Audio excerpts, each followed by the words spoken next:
Hello, School Transportation Nation. It's Tony Corpin with STN here with you this week, along with Mr. Ryan Gray. Mr. Gray, great to see you, sir. Thank you very much. Great to be seen. And Nation, as always, it's great to be with you. Yeah, so Ryan's going to be breaking down some of the latest topics happening in school transportation. We got great news stories, some new breaking reports on Canada, actually. ESB equity study. We got some cybersecurity activity. There's a fair amount about green power as well that we've been reporting on. So there's stuff happening in the industry, but there's also the super hot September technology issue, Ryan. So we're going to be breaking that down in just a second.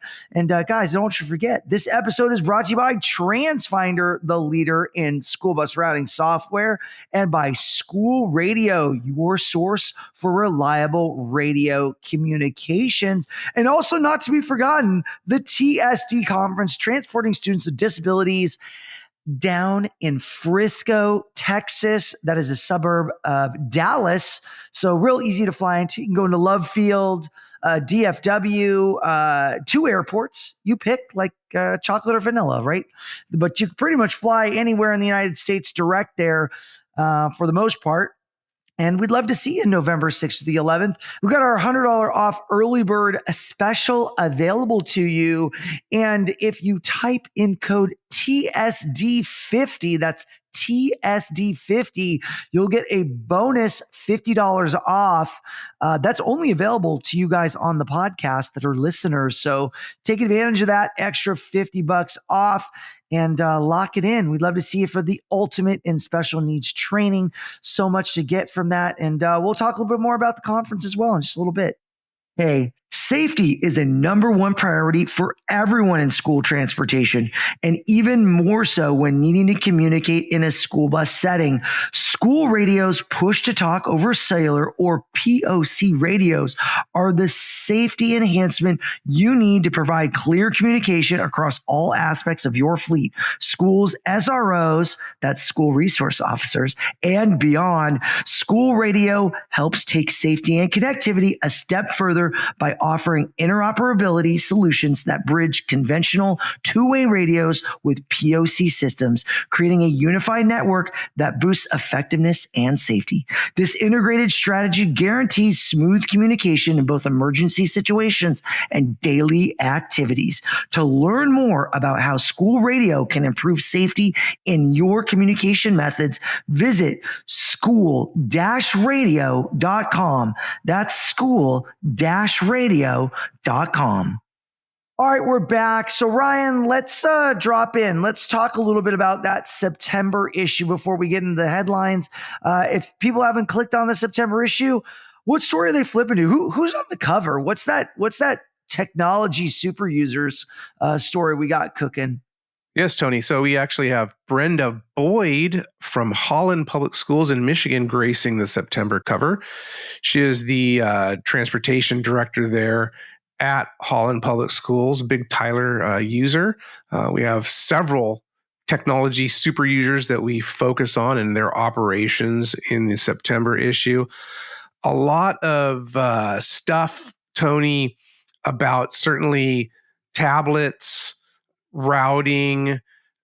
There's so much technology these days that folks are using. So it's really looking at how they're utilizing the technology for ridership verification, for route optimization and efficiency. We're just seeing so much of this. And I think, from what we saw most recently at STN Expo West in Reno, a lot of folks, if they don't have the technology, they're certainly looking for it. And we're going to be expanding upon this in the upcoming October issue as well. But, it's really the full range. I mean, as I mentioned, we're talking about tablets and routing. We're also talking about technology on the bus that's making it more illuminated and more visible to the motoring public. So really a lot that transportation professionals are interested in. And this article does a pretty deep dive in what several of these districts are looking at doing or are currently doing. Yeah, that's exciting. I think technology has been a big focus at STN lately. I know we launched our Bus Technology Summit at STN Expo this year and really dove deep into kind of the products and services that are available. And technology is one of those things too. It advances the quickest in our industry. There's constantly updates going out, software is updating, hardware is updating. There's this constant churn. And I feel like school transportation is always kind of catching its breath on what new innovation is next. Clearly, AI is very dominant in the landscape in terms of what AI agents are, what they can do, how can you make your business more efficient. But it's how can that technology kind of find its way into the different products and services that school transportation offers. And we're starting to see more and more of that emerge. And I think that that's just going to be commonplace. It's not like an add on that you have to buy. It's, hey, if you want to simply be in the game, you got to have this built into your tech. So you're going to see more and more of it, Nation, in school transportation. We're seeing it at our trade shows demonstrated in more of a live environment. So there's going to be a lot more on that. I mean, what's your take on that, Ryan?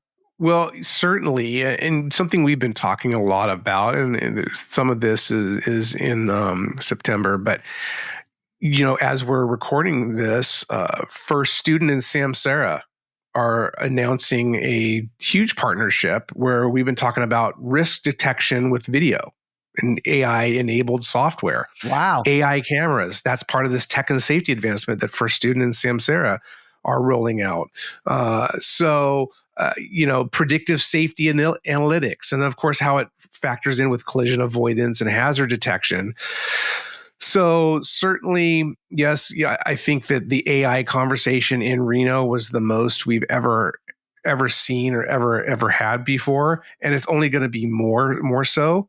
We're just going to see that AI again, and we always are very quick to point out AI enabled. We're not to the point yet where it's robots and it's machine learning, but certainly it's going there and going there fast.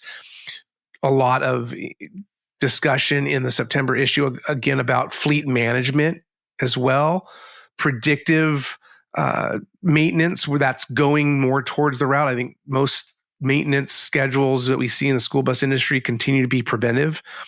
And I think that's going to stay the course for a while, but certainly with all of the suites of technology that's coming out, everything is moving toward that predictive model. And again, utilizing data, utilizing AI-enabled software to do this, factoring in with the GPS and all these reports now and everything in real time, where you have driver coaching and you have these real-time alerts on what's going on with the vehicle, both based upon how the driver is interacting with the road and the vehicle itself. Real-time alerts, more predictive alerting in terms of equipment wear. So it's just, we're going to see more and more of this. And it's going to be really interesting to see the adoption rates as this stuff rolls out, because of course it always comes back to cost, and this is a very price sensitive industry. But certainly you see it, Tony, in terms of the surveys that we're doing of our transportation directors for our transportation director summits, that technology is really at the top of the list. So folks are making sure, and they really have to, that their budget dollars are going toward these needs and these wants. Yeah, I think with routing software in particular, we've started to see more and more use cases of AI modeling within there, where we talk about like AI enhanced versus the AI just knowing what to do, because there's so much nuance in building a route that you can't remove the human from, right? At this point, you can't let the machine just do it, because you're going to get a lot of things that probably you don't want. We always talk about it, right? When you type something into any of the chat GPTs, or I use Grok, things like that, you're going to get maybe 80% of the way. It's good, but with school transportation, you got to be 100%. You can't be 80% efficient on your route, because that could be a disaster. So you got to be very mindful of these technologies as well. So I think there's a cautionary tale too, to don't just, count on it that it's going to be perfect. Mm-hmm. You got to really have oversight on the tech. Now, there's other things we talked about I know Taylor at the conference had our own Taylor Ekbatani, senior editor, walked around the trade show floor at STN Expo West and interviewed a lot of different technology companies. And she's got a great story breaking that down in the September issue as well. So there's so much there to like dive into in terms of tech. But guys, I highly recommend you go read that September issue if you're interested in learning more about the latest technologies and trends. There's information on surveillance, data breach stuff, so there's always student information, properly securing it, always worried about getting hacked. The more technology makes everything a little more accessible to people you don't want it accessible to. So, how does IT play a role in a lot of this? So there's a lot of factors that go into involving tech. And I think maybe, Ryan, there's still people are hesitant on adopting it because they're worried about opening up their technology to, potentially bad actors, people trying to break into their system, and they're fearful of that. We did hear some of that previously. Absolutely. And we've been having this conversation in Reno, especially for the last couple of years. In one way, shape, or form, we've had cybersecurity experts, we've had folks on the routing end, and we're only going to have more of those conversations because, again, that goes part and parcel with all this technology. And the more you have, the more you're going to need to have protocols to protect this sensitive information. And it ranges, like you said, from student information, student stops, to data in the school bus. And one thing that we know when it comes to hacking, the hackers don't really care what it is. They just want to prove that they can get it. And we have a lot of white hat organizations out there that are doing responsible hacking. And this led to one of the sessions we had a couple of years ago in Reno. There was one of these groups who had found some vulnerabilities in some transportation software. And we actually had a representative from that company, Edgelog, sit on this panel, and there was others involved too. And then we had some school districts, and so it's certainly there's a lot of lessons to be learned, and nothing is 100% fail-proof or safe. It just we have to realize that. And there's so many other factors though that go into it. It's not simply protecting the data in the back end. It's how the data is interacted with. How is the transportation department utilizing data? Even some simple things is how are they utilizing their email?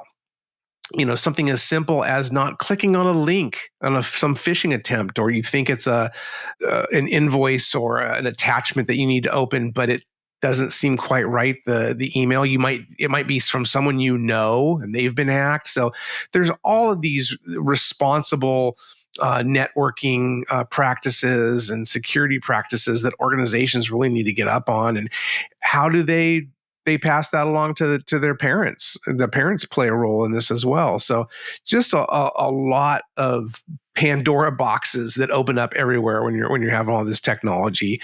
But certainly, yes, data security is at the forefront of people's minds, the forefront of IT departments' minds. And we've had a lot of articles, Tony, the last couple of years, and we'll continue to have more articles about the intersection of IT and transportation. No longer is it just simply the help desk you're calling, you're having problems with your email, or your internet's not working, or you can't connect to your printer. IT has gone so far beyond that.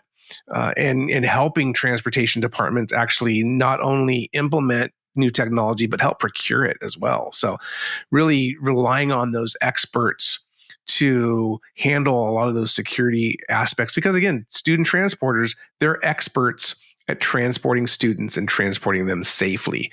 That safety now has that cyber security element to it. They need to engage those experts, their IT departments, to help them with that. Yeah, it always becomes this kind of chicken or the egg, right? How do you really dive into this stuff and not have all these teams? So for smaller districts that say, "Hey, look, I'm a transportation director and I'm wearing 5 different hats," or I don't have an IT department like these bigger cities do. I think people minimize themselves saying, I can't afford this. I don't have the infrastructure, the teams to manage this. So a lot of the technology companies have more what I would call bite-size opportunities to really tiptoe your way into the water to try these new technologies. So I highly advise you work with your vendor partners to discuss your options. Don't think that I'm too small or I'm just this or that.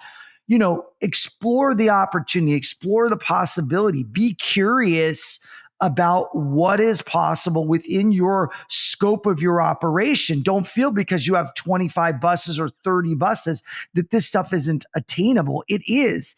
It's just at scale. Maybe the pricing's a little different. Maybe they've got a lighter version for smaller or more modest fleets. So really tackle that with your partners. I know the routing folks, they have these kind of solutions. Video has these kind of solutions. You get the advantage of this kind of community of school transportation to take advantage of all the scale that they've created within the business. And even if you're small, you can take advantage of that technology. So highly advise you consider that and reach out to your vendor partners. So Ryan, let's take a quick break and we're going to dive into the top headlines. We're back from STN Expo West, and what a blast. The TransFinder team had meeting everybody. They held several classes, had an amazing response to their ride and drive, showcasing their award-winning driver app, Wayfinder. One of the highlights was the top transportation teams panel discussion. The leaders of the 6 winning teams demonstrated just why their teams won. These were thoughtful leaders who listened to their teams, made changes to show how they cared, and yes, even had to make difficult decisions. As TransFinder's CEO Antonio Civitella said, it is so rewarding to honor these men and women who truly do heroic work every day. You can see how much this recognition means to these teams, and that's what makes it all worth the effort. TransFinder started the Top Transportation Teams program in 2023, and it continues to get bigger and better every year. Learn more by visiting toptransportationteams.com to learn more about how your company can join the program. Also visit transfinder.com. All right, Ryan, what are the latest news headlines hitting the school transportation industry this week? Well, there was a report that came out of Canada last week on the inequities of electric school buses. So the Canadian Electric School Bus Alliance, or CESBA, CESBA, published this report, and it looks at the transition that's happening up north. And the 2,000 electric vehicles, electric school buses, so that's less than half of what are in the U.S. right now. And I know there's more in the pipeline, but over 5,000 electric school buses on the road, give or take. Wait, but aren't they like all in Quebec though? I thought like the majority is, so it like skews the data. It's like 80% are in Quebec, so about 1,600. And there's, okay, there you go. There's a smattering. I think British Columbia has the next biggest fleet, but that's only about 150 electric school buses, and then we have smatterings, some in Ontario and whatnot. But really looking at the funding, of course, that's the big thing. I mean, with the cost of these school buses, what jumped out to me is this paper notes the range $400,000 to $600,000 per electric school bus.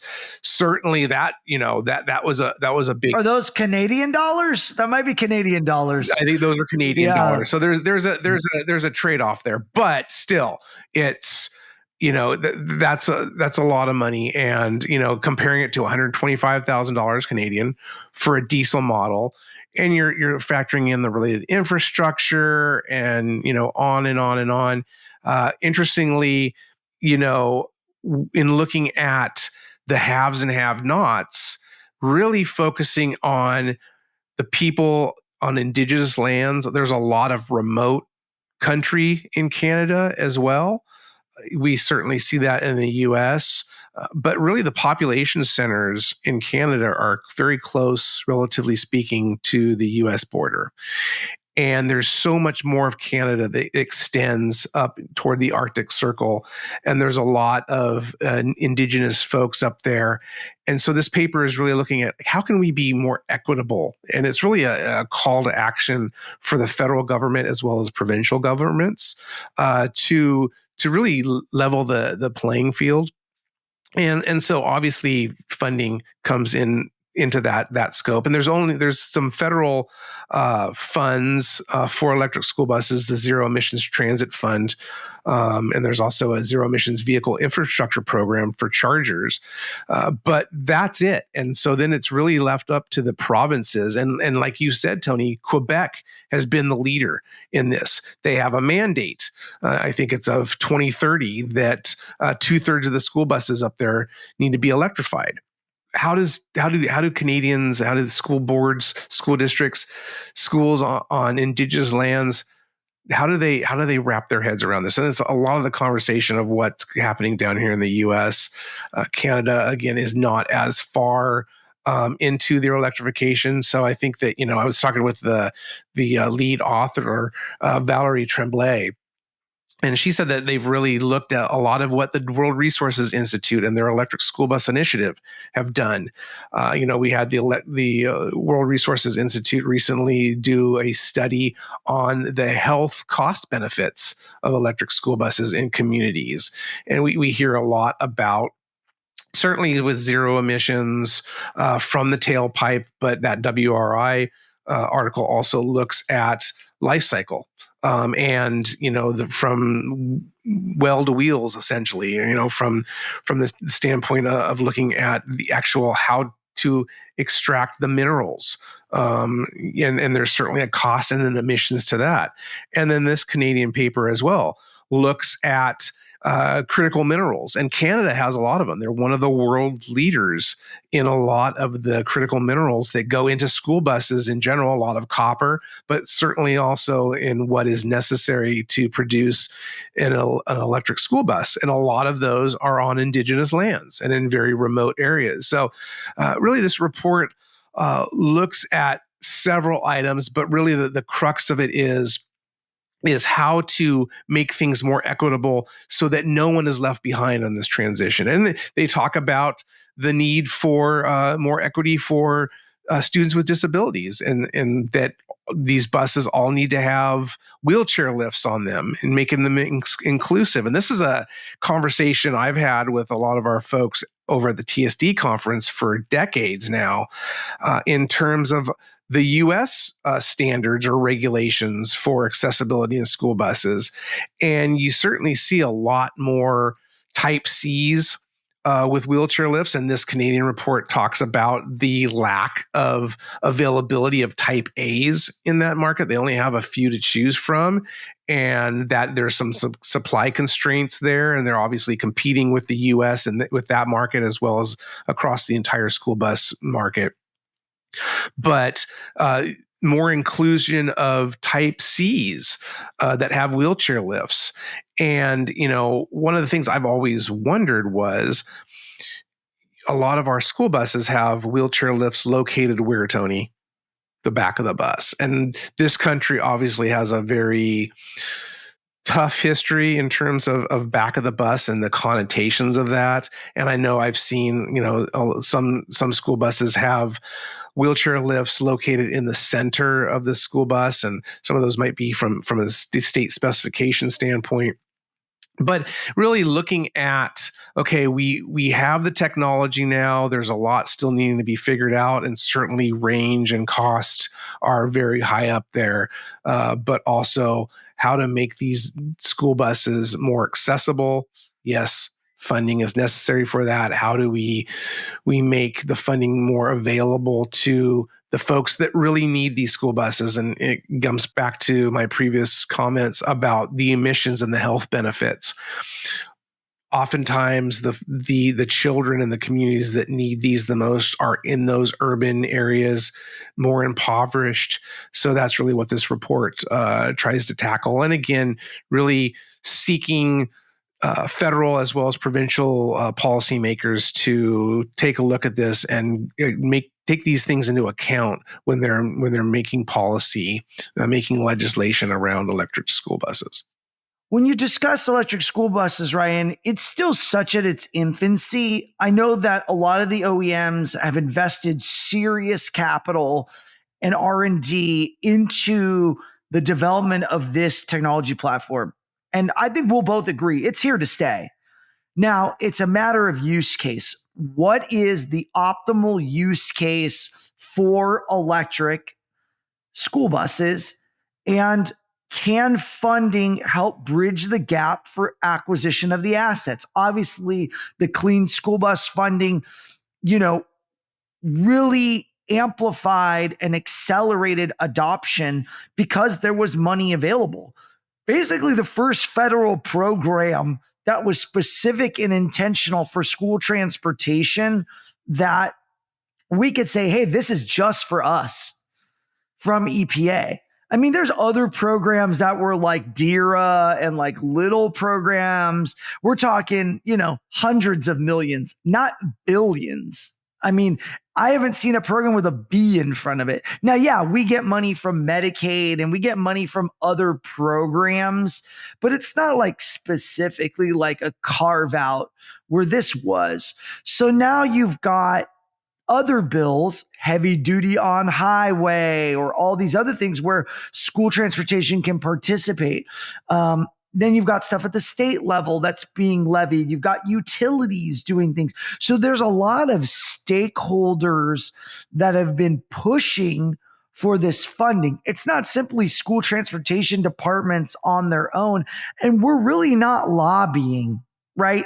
The industry, NAPT doesn't lobby. NSTA lobbies, and you've got other organizations that are lobbying on behalf of the school transportation industry. But traditionally, this market has not lobbied for itself, like, say, transit, which has got a massive lobbying arm, or you're in refuse like trash. Or I was talking to someone the other day, they said like the number one lobby in New York is the Teachers Association by a landslide.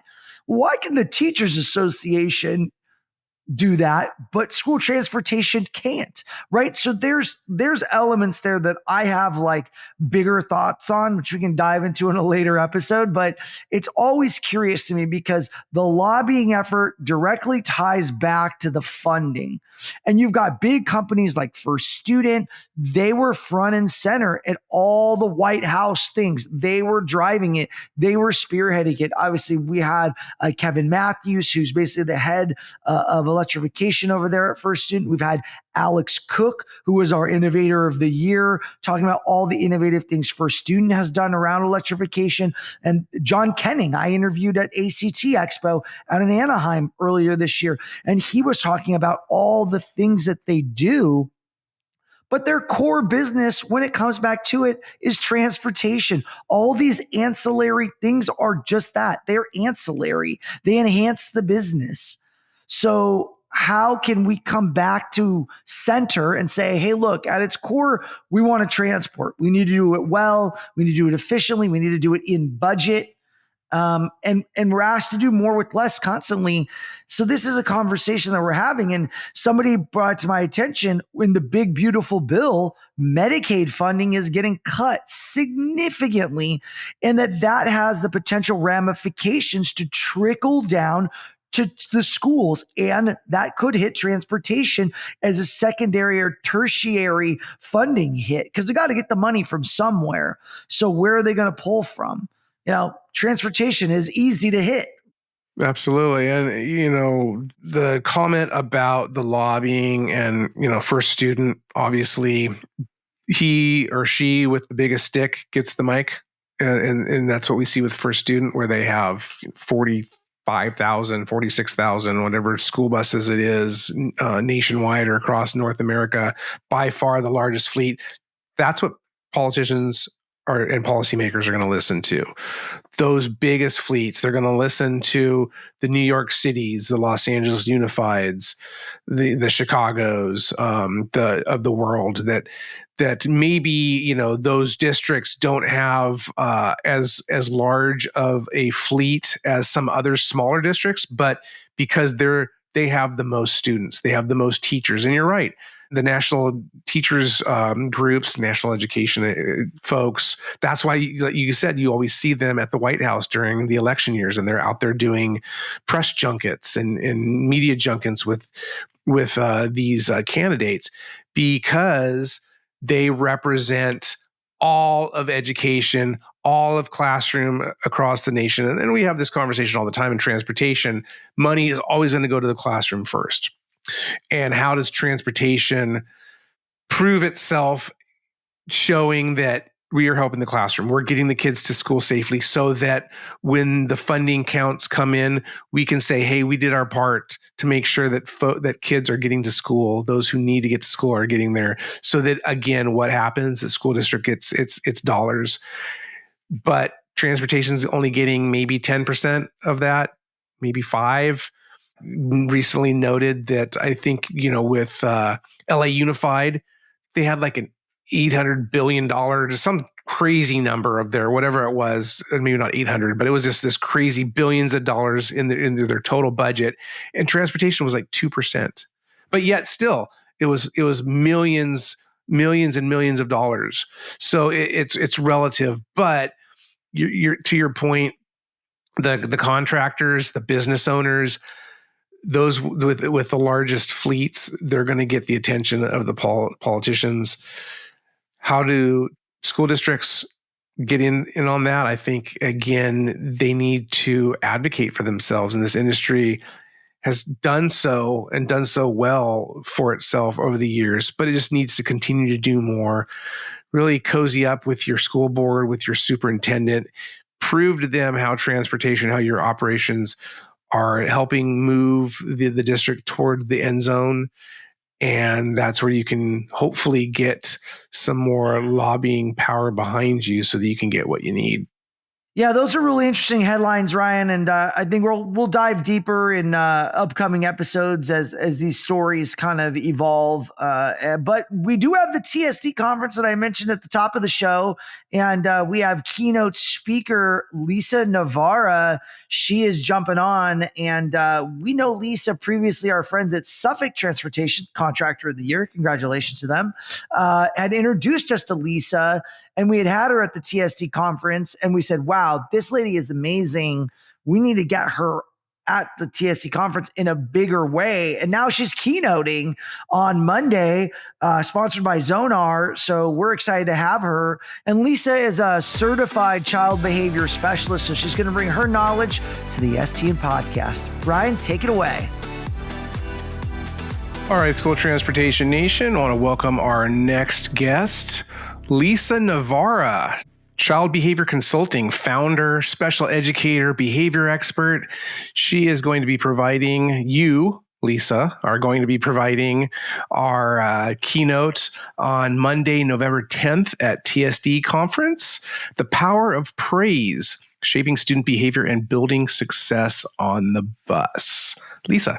Hi. Thank you so much for joining us. Thank you very much for having me. I'm thrilled to be able to talk to your listeners. And this is going to be your second foray into TSD land. You were an attendee 2 years ago. That's where we first met.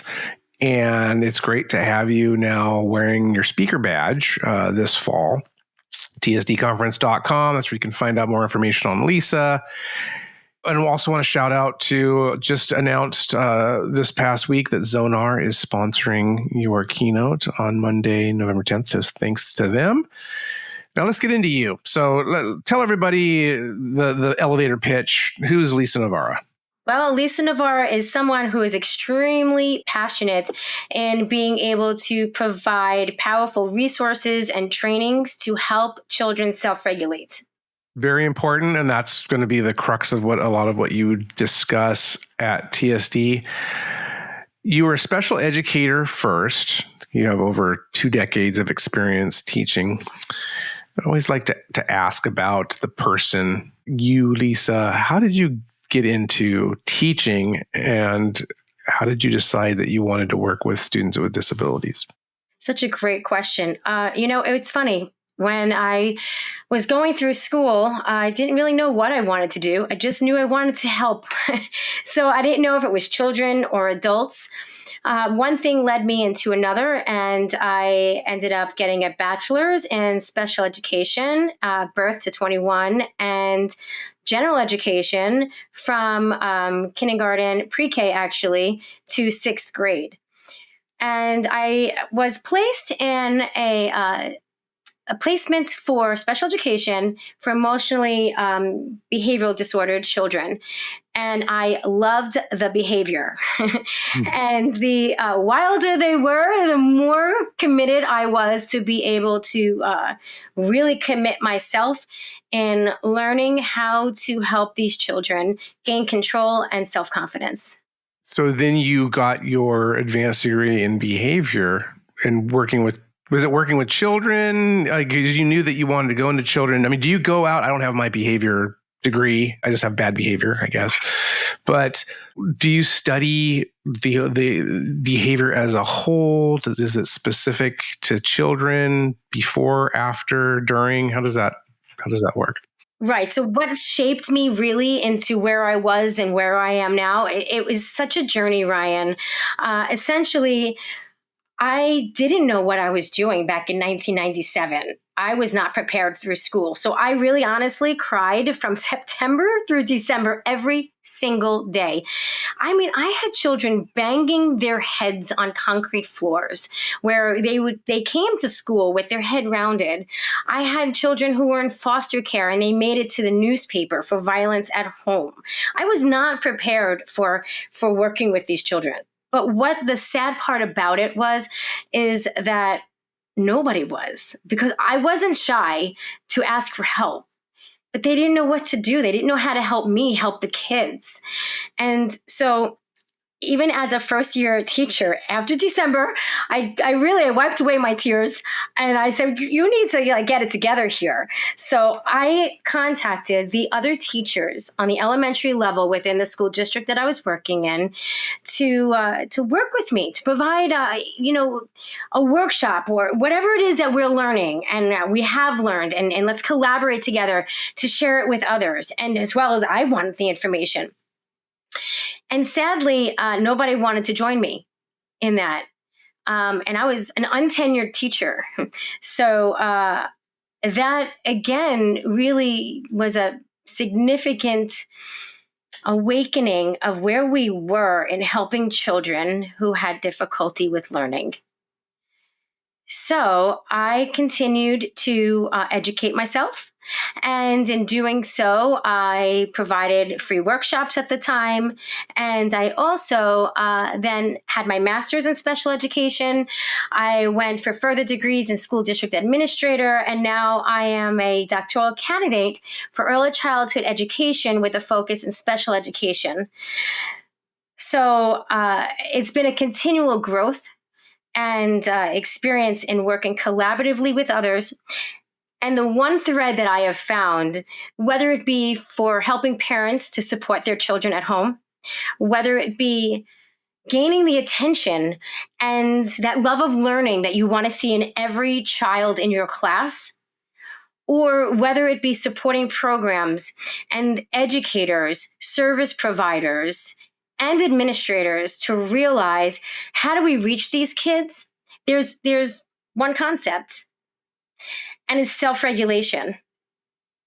So to transfer that now into transportation, as a classroom teacher many years ago, I was that teacher working with the bus staff, saying, here's Johnny. He's having a tough day. I'm going to help him on the bus, help him transition. These are some of the things that have been working in the class. And I realized building that relationship early on, I'm talking over 20 years ago, it is critical to having children feel in control, confident, safe, and school ready. So that's when I said, wow, this school transportation that no one talks about is an essential part of what it is that we are trying to provide in school, but we need to work together. So what has happened then is that throughout the years, I, as the president of Child Behavior Consulting, I was at a wellness fair, and somebody had introduced me to Suffolk Transportation. And that's the link that really stepped me into the formality of training within the school bus transportation world. However, I do want to note this. Before then, approximately 2017, 2018, I did have this awakening, right, of we need to do better for kids so they can manage their thoughts, feelings, and actions. And I copyrighted programs for at home, in school, and transportation, just with that knowledge of where we need to be. So I was already coming in with that concept and construct that we need to bring it into transportation. So that's really what stepped me into the world of transportation, but partnering with schools and with parents. I was going to ask you how it segued into transportation and Suffolk Transportation, the reigning National School Transportation Association Contractor of the Year, sponsored by School Transportation. So we just had Tommy and Joe and Johnny on the podcast a few weeks ago. And that's when we first met. I mentioned a couple of years ago at TSD. I think you were out there working with them. But you're working with a lot of folks, and so I failed to note you're in New York, so that's the link there to Suffolk there on Long Island. You're working with a lot districts and transportation companies. Yes, and it is growing. And as a matter of fact, tomorrow I have 3 trainings, 2 for Suffolk, another one for Trans Group, and what some of the companies do is they hire me for, yes, their special needs biannual training for sure, but also they hire me for maybe some teams need some explicit teaching with more intentional, instruction on how to handle some challenging behaviors within their routes. So that's been really, really helpful. And also, they have also been working with me on how to use visuals and explicit instruction to create a positive bus climate. So that way children can self-regulate, and the adults not only are actively providing supervision, but you know what they're becoming, Ryan? They're becoming the drivers, and the bus attendants are realizing that they are becoming the mechanism for being an external influencer of behavior.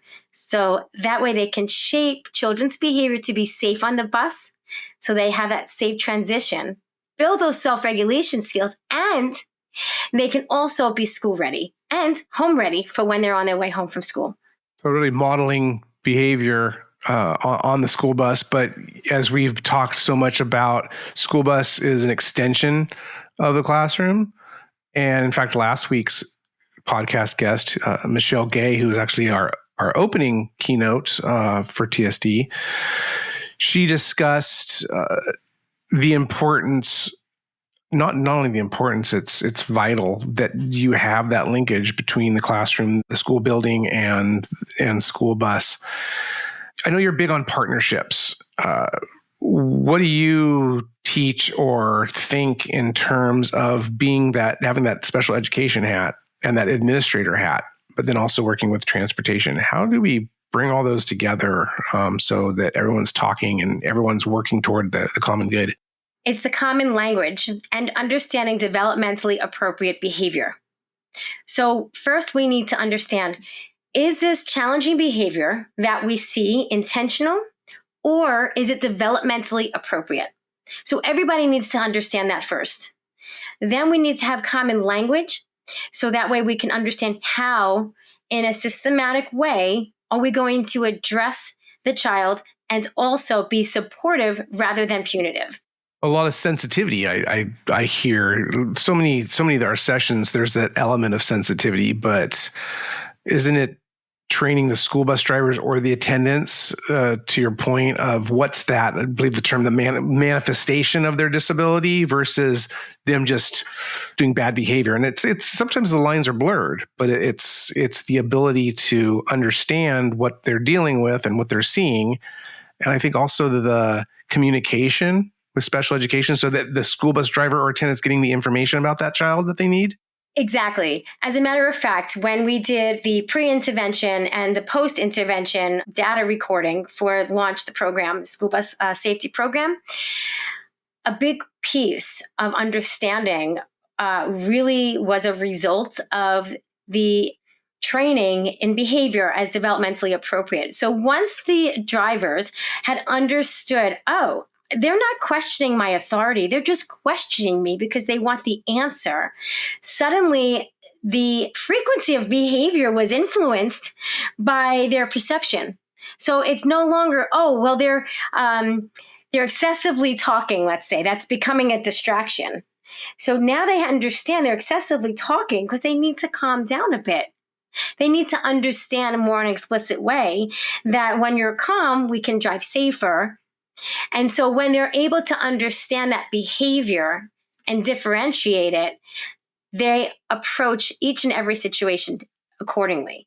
And so that sensitivity right there, it's an awareness piece that sometimes is missing.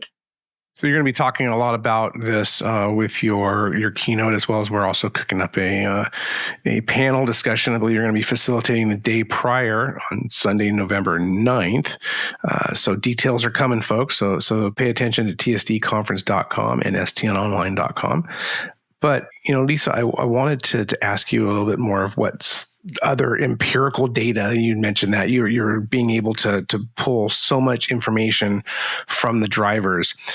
What else is it telling you in terms of like the behavior that drivers and attendants are seeing, or maybe even different training opportunities that they'd like to see? Because so many times I think school districts or bus companies, they say, oh, this is the training, here's the regulations, but are they listening to what the drivers are actually saying? Saying, we're seeing X and we need guidance, we need education on how to deal with that.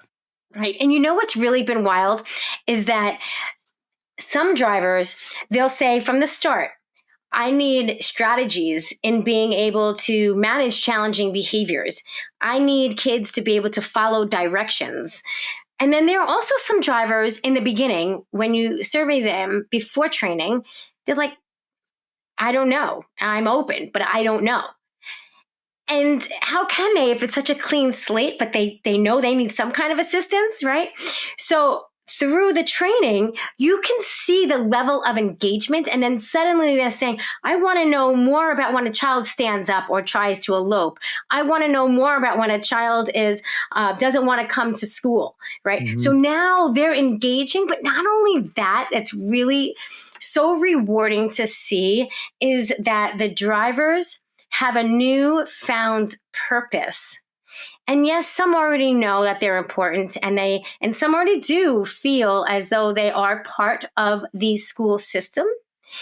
But as research has shown, a lot of drivers have reported not feeling part of the school ecosystem. As a matter of fact, 94% reported lack of support within a school ecosystem. So it's still an area that we need to build on. But I think to your question is, what are drivers thinking? What do they need? And I think that's evolving. And I think that's evolving through them feeling inspired, important, and heard.